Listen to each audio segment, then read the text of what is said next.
자, 모두 안녕하세요. 이번 시간에는 한번 그 태풍에 대한 전망을 한번 제가 발표를 하도록 하겠습니다. 지금 10호 태풍이 지금 부상하고 있는데요.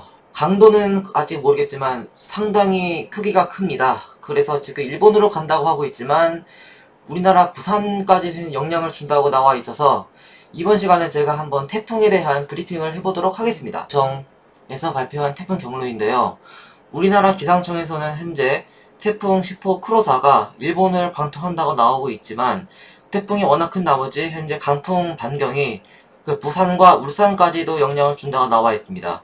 이렇게 되면은 부산과 울산에도 태풍의 직접 영향권에 들면서 우리나라 기상청에서는 이 지역에 태풍 예비특보를 발령한 것으로 알고 있습니다. 태풍은 앞으로 동해상을 따라 부상한 후에 일본 삿포로 북쪽에서 이제 서면할 것으로 전망하고 있습니다. 미국에서 발표한 태풍 경로입니다. 미국 역시 태풍 10호 크로사가 일본을 관통한다고 하고 있는데 일본을 관통하는 중에 역시나 우리나라 부산에도 그 강한 바람이 불 것으로 예상하고 있습니다. 미국과 우리나라의 태풍 경로는 큰 차이가 없는 것을 볼 수 있습니다. 유럽의 ECMWF에서 발표한 태풍 경로인데요. 유럽 같은 경우에는 태풍의 경로가 약간 동편화된 것 같습니다.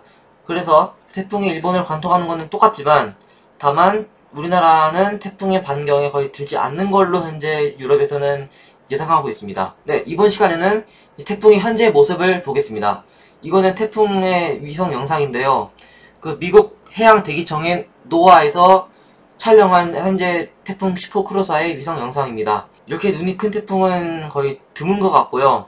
태풍의 남쪽 지역에 현재 강한 비구름대가 발생하고 있고 반면 북쪽역은 다소 부실한 모습을 알 수 있습니다. 네, 이 영상은 우리나라 기상청에서 이제 촬영한 모습인데요. 천리안 2호가 찍은 위성 영상입니다. 태풍의 눈이 상당히 큰 걸 알 수 있고 지금 현재 일반 보통 속도로 일본을 향해 향하고 있습니다.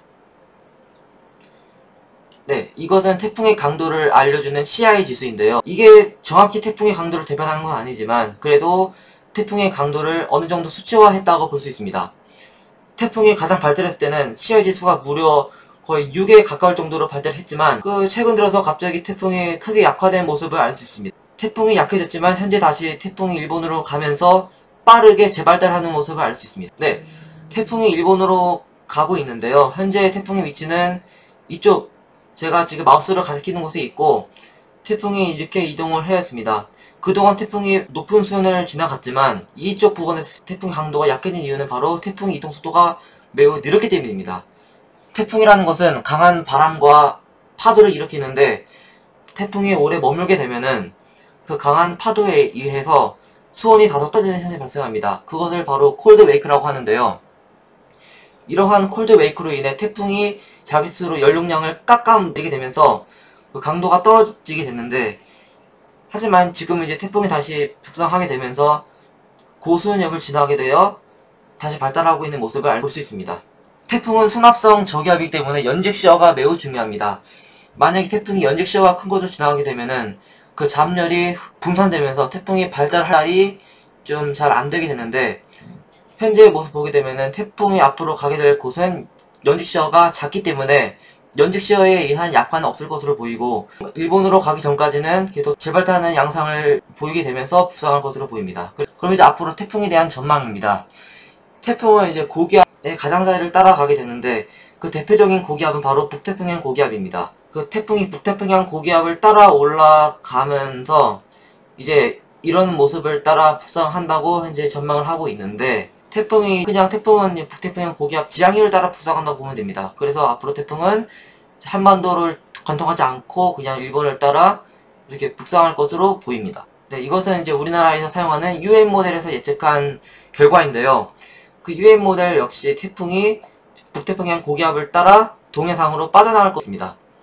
다만 그 강풍 반경이 부산까지 영향을 주게 되면서 기상청에서는 부산과 울산 지역에 태풍 예비특보를 발령하였습니다. 그리고 문제는 바로 동풍입니다. 태풍이 원래 이제 반시계 방향으로 불게 되면서 그 동풍을 야기하게 되는데요. 동해상을 따라 부상하면서 그 강한 동풍이 유도됩니다.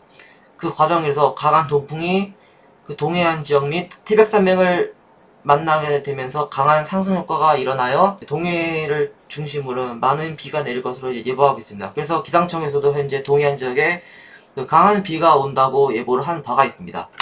네, 이거를 제가 한번 설명해 드리도록 하겠습니다. 우리나라는 지형상 동고서저형 지형이기 때문에 서쪽은 평야가 많고 동해안을 중심으로 높은 산맥이 있습니다. 태풍이 유도하는 동풍에 의해서 차고 습한 동해 산맥을 만나게 되면은 지금 제가 표시한 이 붉은색 지역으로 많은 비가 내리게 됩니다. 그래서 이쪽 지역을 중심으로는 태풍의 직접 영향권이 아니더라도 태풍이 유도한 동풍으로 인해서 강한 비가 내릴 것으로 보여서 이 동해안 지역을 중심으로 강한 비와 바람이 예상되어 각별한 피해 대비가 요구됩니다. 네, 이렇게 태풍 10호에 대한 예보를 해봤는데요. 비록 태풍이 일본으로 가지만 태풍이 유도한 동풍과 강한 바람에 의해서 동해안 지역을 중심으로 각별한 대비가 필요해 보입니다. 네, 이상으로 태풍 10호 브리핑을 마치겠습니다. 감사합니다.